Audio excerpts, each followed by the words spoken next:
So I was climbing up a mountain when I met him for the first time. "You are trekking solo too?" he asked. "Yes," I replied. And that's how the conversation started. We talked about our shared love for the mountains and meeting new people along the way.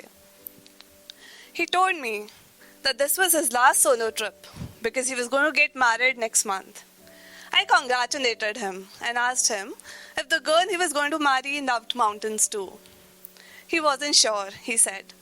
"It's an arranged marriage, but I hope she does," he added. We watched the sunset together that evening and appreciated the beautiful colors of dusk. We didn't cross paths on the second day of the journey, but met again at the summit. "It's my birthday today," he told me. He had chosen the dates in such a way so that he could be at the summit on his birthday. I wished him and told him that I don't think there could be a better way to celebrate. We watched the sunrise together, the best sunrise we had ever seen. He said my smile made the moment much more special, and I just blushed further.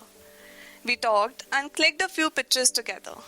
He gave me a packet of M&Ms before leaving because he wanted to give me something sweet, and that's all he had at 12,000 feet. That was it.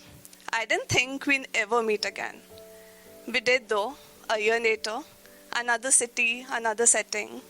He told me that the trek changed his life's direction, and I was one of the reasons.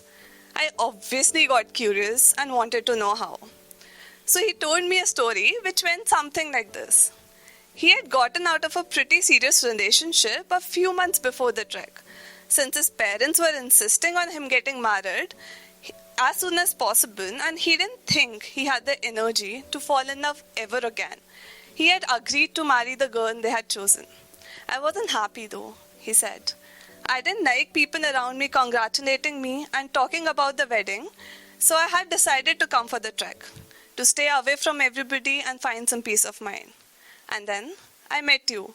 After the first time I met you, I wanted to see you again, he added. He apparently even came looking around our tents, but couldn't find me.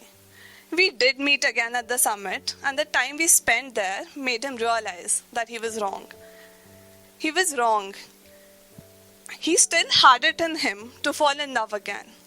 He came back from the trek and called off his wedding. He had to give life another chance.